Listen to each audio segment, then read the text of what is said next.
What if I told you that during the Middle Ages, the world wasn't ruled by countries, but by cities? While kings fought wars and empires rose and fell, a handful of cities quietly controlled trade, knowledge, religion, and power itself. These weren't just places on a map.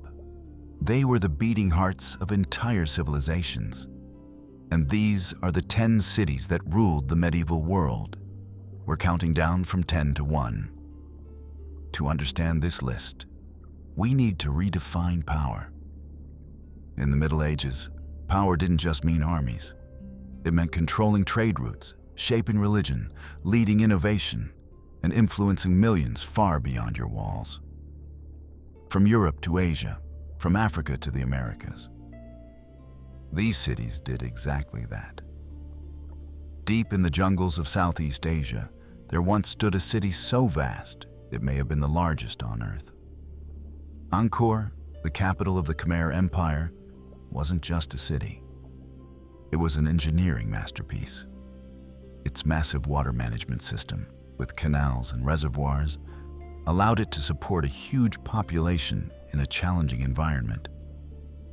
At its center stood Angkor Wat, one of the largest religious monuments ever built.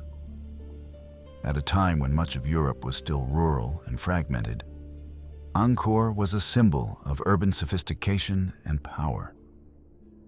But like many great cities, it didn't last forever, eventually swallowed by the jungle it once dominated. Few cities in history have held as much spiritual weight as Jerusalem. Sacred to Christianity, Islam, and Judaism, it became the focal point of one of the most violent series of conflicts in medieval history, the Crusades. Armies from across Europe marched thousands of kilometers to claim it.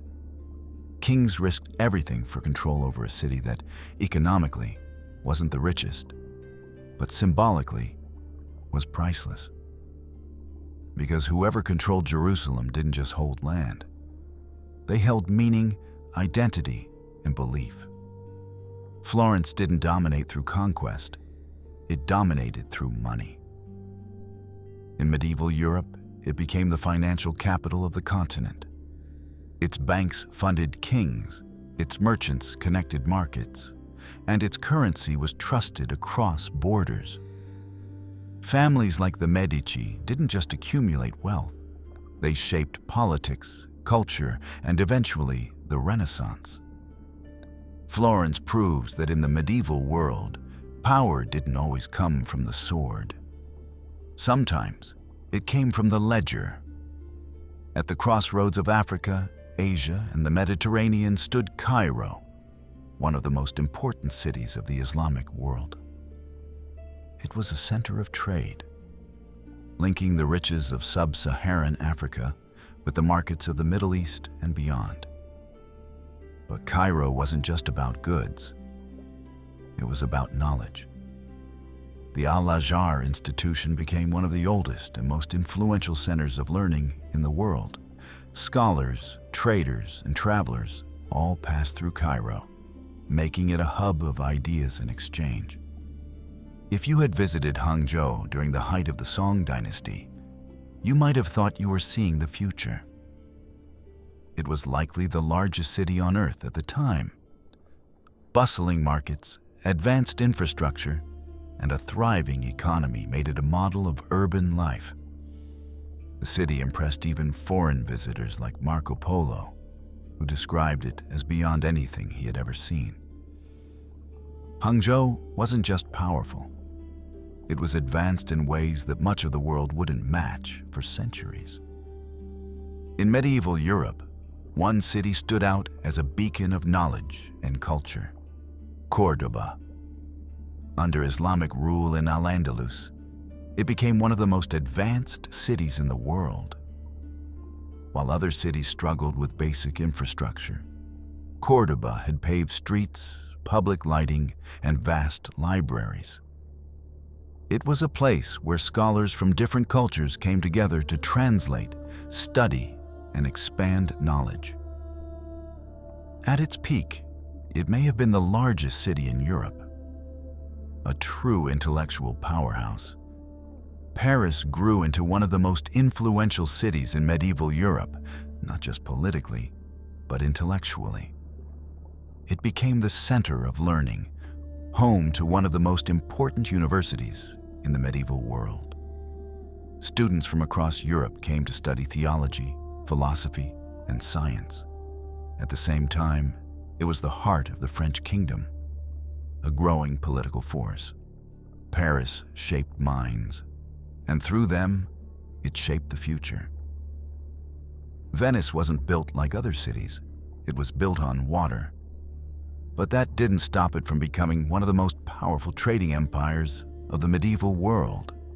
Its ships dominated Mediterranean trade, connecting Europe with the wealth of the East. Spices, silk, and precious goods flowed through Venice, making it incredibly rich. More than that, Venice mastered diplomacy and commerce, maintaining independence and influence for centuries. It was a city that turned geography into advantage. During the Islamic Golden Age, one city stood above all others in knowledge and innovation: Baghdad. As the capital of the Abbasid Caliphate, it became a center for science, medicine, mathematics, and philosophy. The House of Wisdom gathered scholars from across the world, translating ancient texts and building upon them.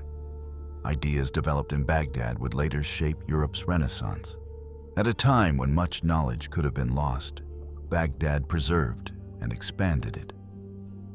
For over 1,000 years, Constantinople stood as one of the most powerful cities in the world. It was the capital of the Byzantine Empire, a bridge between Europe and Asia. Its massive walls made it nearly impossible to conquer, while its location made it a center of trade. Wealth, culture, and power all concentrated within its borders. And at its heart stood the Hagia Sophia, a symbol of architectural and religious greatness. Constantinople didn't just survive the Middle Ages, it defined them. But these weren't the only cities shaping the medieval world. Kyoto in Japan thrived as an imperial capital of culture and tradition. Bruges became a key hub of trade in northern Europe, connecting merchants across the continent. Marrakech stood as a powerful center in North Africa, linking desert trade routes. Tenochtitlan in the Americas rose as a massive and advanced city long before European arrival.